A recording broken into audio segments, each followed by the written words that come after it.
Starting here so I can give my 2 cents to Stephanie White.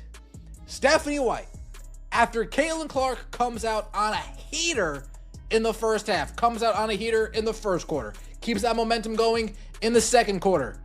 Sit her down. Why are we going to... This is the moment that should never have happened.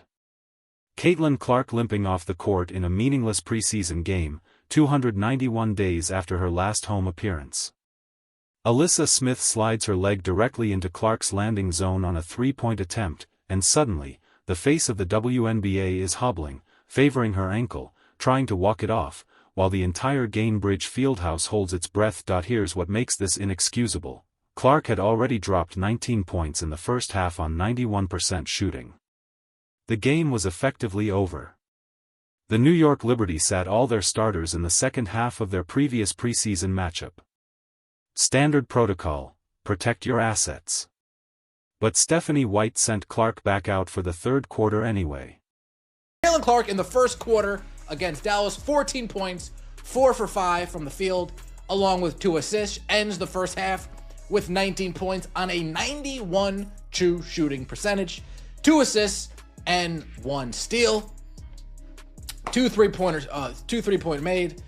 MVP season loading. Let's take a look at some clips. 291 days since Caitlin Clark played in Gainbridge Field. Folks, almost an entire calendar. Let's talk about what we witnessed in that first half, because this wasn't just good. This was a statement. Caitlin Clark opened the game against Dallas with 14 points in the first quarter alone, shooting 4 for 5 from the field. By halftime, she'd extended that to 19 points, with 2 3-pointers and 2 assists. The efficiency was surgical. The confidence was undeniable, but here's what should concern every Indiana Fever fan watching this: the moment Stephanie White started coaching her differently, everything fell apart. First quarter, Clark was the focal point. The offense flowed through her. Gainbridge Fieldhouse was electric. Then something changed at halftime. The second quarter saw Indiana Fever score just 17 points. The fourth quarter, 14 points. Dallas outscored the Fever 34-31 in their 2 lowest scoring quarters, which just happened to coincide with Clark's reduced offensive involvement. This isn't coincidence. Every single time the camera caught White talking to Clark on the sideline, the next possession looked confused, hesitant, overthought. Oh, wait, who's that on? Paige Beckers. Paige, you better guard up, Paige. You better guard up right by you. Give me that. Better guard up, Paige, right by you. Give me that. Get your weight up, Paige. Get your weight up. Get your weight up, Paige. Get your weight up. Caitlin Clark is back, y'all. She drops 3 of her first 4 attempts to get Gainbridge going. Watch Caitlin Clark's body language through these highlights. She's cooking Paige Buchers off the dribble, splashing wide open threes off inbound plays, hitting that signature floater in the lane. This is the player who averaged 19.2 points and 8.4 assists as a rookie. This is the version that drew 2.4 million viewers to WNBA broadcasts last season, and then look at what happens when she comes back out for the third quarter. 3 minutes of playing time before Stephanie White pulls her. 3 minutes where she's exposed to injury risk for absolutely no competitive advantage. The final score was 95-80, Dallas, a 15-point blowout loss, where your franchise player nearly got hurt in garbage time. The flagrant foul call on Alyssa Smith was correct, by the way. Textbook landing zone violation. But the call that matters happened earlier, when White decided Clark needed more preseason minutes despite dominating the first half. It looked good in the first quarter, I will say. It looked good in the first quarter. Up 29-25, and then you look at the second quarter, you look at the third quarter, you look at the fourth quarter. 17 points in the second quarter. Stephanie. 14 points in the fourth quarter. Stephanie, you take the Dallas Wings' least scoring 2 quarters against our lowest scoring 2 quarters, and they beat us 34. Now, let's address the elephant in the room. Caitlin Clark shot 13 free throws in this game. 13. For context, she averaged 5.3 free throw attempts per game as a rookie last season, despite being one of the most physically targeted players in the league. She dealt with hard fouls, off-ball contact, and defensive schemes designed specifically to rough her up. Yet, the whistle rarely came. If this preseason officiating carries into the regular season, we're looking at a completely different player. Add 3 to 4 extra free throw attempts per game to someone already averaging 19 points, and suddenly, you're talking about a legitimate MVP candidate. The question is whether this was an anomaly or an actual shift in how referees will protect her, because here's what the numbers tell us. Clark's efficiency jumps dramatically when she gets to the line. Her true shooting percentage as a rookie was solid at 54.8%, but that's with minimal free throw volume. Give her the whistle that players like Breanna Stewart and Aya Wilson get, and you're looking at a potential 60% true shooting rate with 22 to 23 points per game.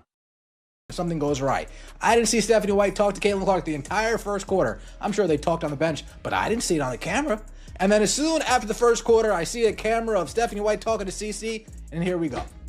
Here we go. Everything goes to hell. Everything went to hell. Kelsey Mitchell, rough night for Money Mitch. She was digging absolutely no ditch. 4 for 12 from the field, 0 for 4 from the three-point line. Caitlin Clark, 13 free throws for Caitlin Clark. Let's break down the rest of this box score, because it reveals some critical roster decisions facing Stephanie White before the season starts. Kelsey Mitchell went 4 for 12 from the field, 0 for 4 from 3. Money Mitch had an off night, which happens in preseason. Not concerned there. But look at the bench production. Michaela Onyenwere put up 10 points on 4 for 6 shooting, with 2 rebounds, 1 steal, 1 block, and only 1 personal foul. She's playing like someone who knows her roster spot isn't guaranteed. That's exactly the energy you want from a player fighting for rotation minutes. Raven Johnson contributed 5 assists and 5 steals. Defensively engaged, distributing the ball, making the right reads. The offense isn't there yet, but that's not why she's on this team. Petty Walker-Kimbrough, on the other hand, went 2 for 11. After one solid performance against New York Liberty's training camp cuts, she's back to struggling. The leash is getting shorter. On the line, or she's competing for a part in the rotation, but Michaela Timpson has been trying her hardest to put in the work and show that she deserves to be a part of this team. 10 points from Michaela Timpson, 4 for 6 from the free throw line, 2 rebounds, 1 steal, 1 block, only 1 personal foul. Michaela Timpson, she should make this roster. Is she going to be a part of the actual rotation? That remains to be seen. Raven Johnson, defensively, a solid performance from Raven Johnson. Shared the ball, 5 assists, stole the ball, 5 steals. Not too disappointed with what I saw from Raven Johnson. Shatori Walker-Kimbrough. I don't know why people were twerking. Here's what this preseason game actually revealed beyond the box score. First, Caitlin Clark is in mid-season form already. The shot is falling, the vision is sharp, the confidence is sky high. Second, the officiating might finally protect her like a star player, which changes everything about her offensive ceiling. Third, Stephanie White's rotation decisions remain questionable at best, and dangerous at worst, but the biggest takeaway is this: Clark played 291 days without stepping on her home court, nearly a full calendar year away from Gainbridge Fieldhouse. The fans showed up ready to see her put on a show, and she delivered exactly that in the first half. 19 points on elite efficiency, the building rocking, everything clicking. And then the coaching staff sent her back out in the third quarter of a preseason game that was already decided, where she proceeded to take a dangerous closeout to her landing zone that left her limping. That's not player development. That's not getting her rhythm back. That's unnecessary risk with zero upside. Shatori Walker-Kimbrough.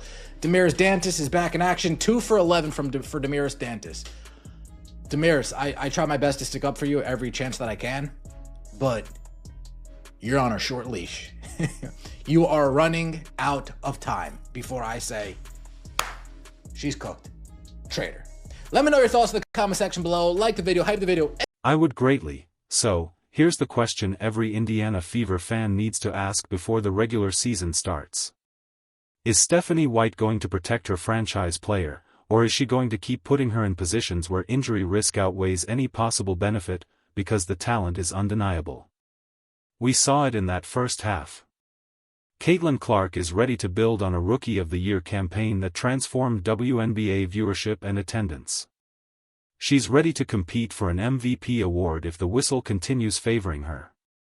She's ready to lead this team to the playoffs and beyond, but none of that matters if she's hobbling off the court in a preseason game because her coach couldn't make the obvious decision to sit her in the second half. The New York Liberty protected their stars.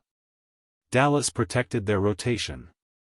Indiana Fever sent Clark back out there and watched her nearly get hurt. Watch what happens on Saturday.